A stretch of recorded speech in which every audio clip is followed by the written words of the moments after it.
Kemudian dia harus berpikir dengan menyalahgunakan baik kuasa izinnya dia jual, kuasa sumber daya manusianya dia perjualbelikan, kuasa PBJ, pengadaan barang dan jasa dia perjualbelikan. Kita karena kerja di swasta, kita tahu itu nggak masuk aturan korupsi, tapi kita membiarkan proses bagi marketing fee untuk memenangkan tender kita secara nggak sehat.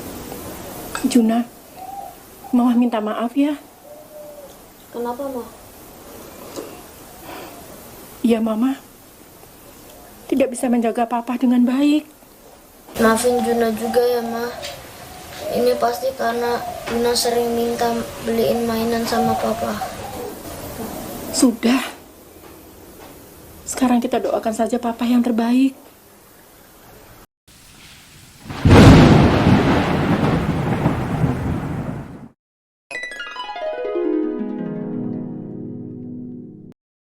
Saya ingin ke Pak Nurul Gufron, ini kan berbicara dari tadi kita soal uang kaitannya dengan pelaksanaan demokrasi.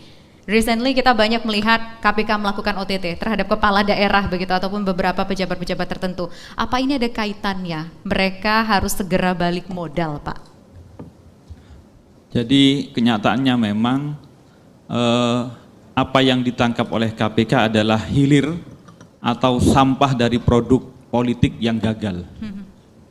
Sehingga bagaimana tidak ya, para kontestasi pilkada itu karena proses politiknya berbiaya tinggi, sehingga ketika duduk saja dia harus berpikir memang harus mengembalikan modalnya, dan itu tidak mungkin dari gaji resmi. Betul. Karena gaji resminya tidak mencukupi. Maka kemudian dia harus berpikir dengan menyalahgunakan baik kuasa izinnya dia jual, kuasa sumber daya manusianya dia perjualbelikan, kuasa PBJ, pengadaan barang dan jasa dia perjualbelikan, dan semua yang sesuai dengan tipe-tipe daerahnya. Kalau berbasis kota, perizinan yang diperjualbelikan. Kalau berbasis daerah, biasanya sumber daya alam dan perizinan. Nah itu yang banyak. Jadi masalah bersama, dan bukan hanya kemudian KPK yang harus menjadi pembersih. Sementara produk sampah yang mestinya produk politik, kontestasi politik atau pemilu itu melahirkan pemimpin-pemimpin, seandainya sampah bolehlah 10% atau 5%. Tapi kalau kebalik, sampahnya yang lebih banyak, ini tidak akan selesai. Nah, sejauh ini proses pilkada, pileg sampai ke pemilu raya itu belum mampu melahirkan yang katanya beliau adalah demos kratos, artinya rakyat yang berkuasa. Sekarang uang yang kuasa. Sehingga kita melihat ya, tidak perlu mention satu yang di OTT, tapi ada satu kepala daerah yang tampaknya begitu baik, dicintai oleh masyarakatnya, sampai-sampai kita kaget ya Pak ya, ternyata yang bersangkutan kena OTT ya Pak ya. Ya, kebaikan di hadapan rakyat sekarang itu kan pemurah. Memberi sesuatu, bangun sesuatu. Itu yang menurut saya perlu didewasakan juga. Bahwa pemberian itu kalau kemudian hanya menjadi balsem, pemanis saja, itu tidak menyehatkan baik bagi rakyatnya maupun daerah itu sendiri. Karena uang itu tidak akan pernah memuaskan. Punya 1 juta, pingin sudah terkabul, pingin 10. Dapat 10 pasti akan kurang terus. Korup itu karena hidupnya untuk memanfaatkan orang lain. Punya jabatan, jabatannya digunakan untuk mendapat keuntungan dirinya.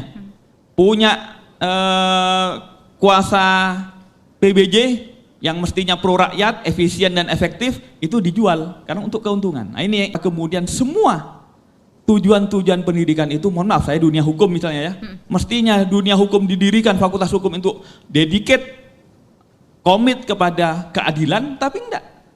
Mencari uang dari ketidakadilan. Kesehatan, dokter, harapannya dokter itu cinta pada sehatnya orang, bukan berbisnis pada sakitnya orang. Yang namanya bikin SIM itu lumrah loh nembak.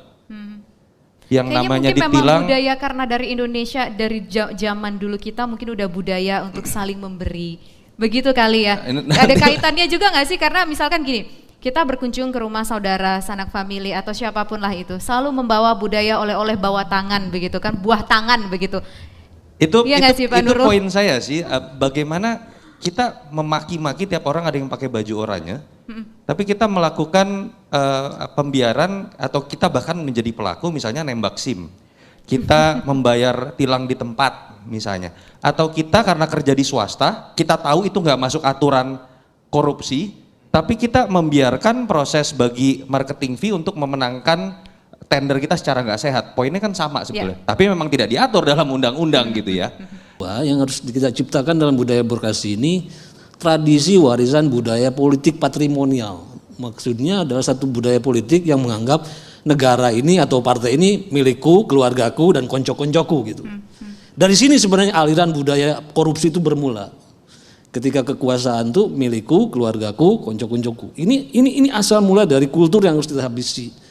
Bisa enggak ya? Kenapa Indonesia ini kan pemilu ini baik dari anggaran negaranya maupun dari anggaran perseorangannya itu besar banget. Mungkin pemilu Indonesia salah satu pemilu yang termahal di dunia gitu. Bahkan kemarin isu-isu di balik penundaan ini kan salah satunya biaya pemilu itu selama 20 tahun terakhir kalau itu diakumulasikan kita sudah bisa bikin tol dari Sumatera sampai ke timur kan kali biayanya itu. Saya sangat percaya mau kepala daerah yang biaya politiknya murah dan biaya politiknya tinggi, nafsu korupsinya tetap gede. Bagus loh kalau masih sekedar cuma pengen balik modal, artinya mereka hanya memasukkan prinsip ekonomi. Ketika balik modal mereka akan selesai. Nggak mungkin.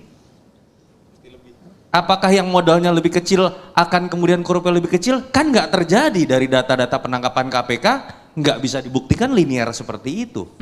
Yang nggak keluar biaya politik kampanye pun mungkin akan tetap korup gitu. Ada peribahasa yang mengatakan the most corrupt the republic, the most numerous the law. Makin korup satu republik, makin banyak undang-undang dibikin.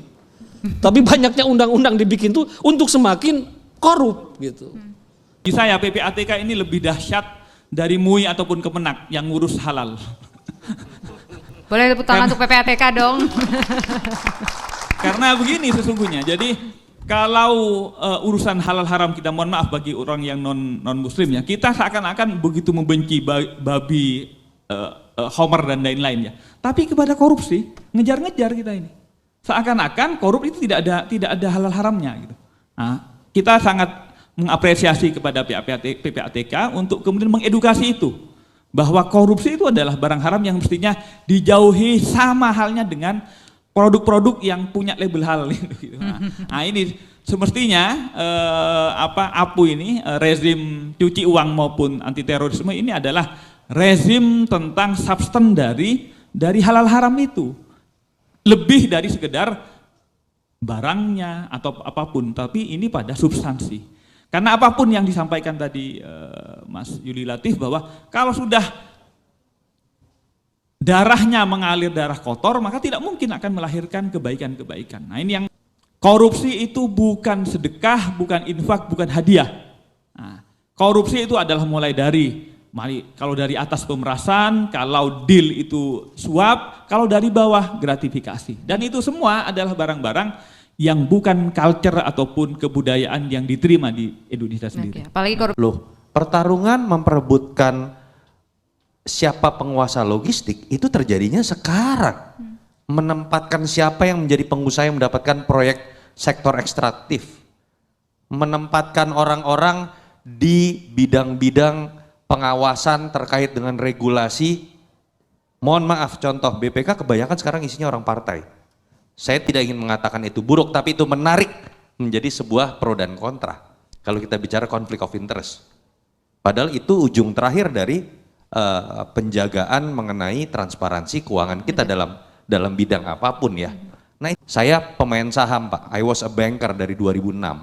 Saya tahu seberapa pintarnya anak-anak muda ini berkutat dengan teknologi dan informasi jauh di atas perkembangan hukum dan bahasan-bahasan kita yang kita bahas secara politik.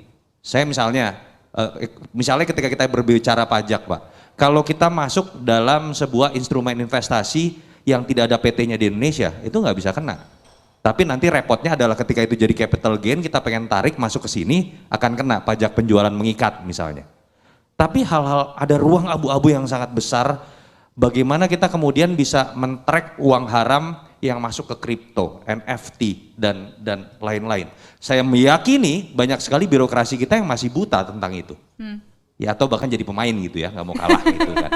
Karena hukumnya memang belum terlalu pintar mengatur gitu kan misalnya kan. Dan itu nggak main-main Pak, bagaimana anak muda dengan sedemikian mudah mengumpulkan uang ratusan miliar, itu yang ketahuan Pak. Kita baca di berita ada puluhan nama afiliator lain yang belum diperiksa polisi, mungkin perputarannya triliunan. Jadi apa yang kita omongkan ini jangan-jangan uang-uang kecil dibandingkan dengan ruang yang belum diregulasi, yang sangat masuk ke dalam ruang politik pertarungan di 2024 nanti.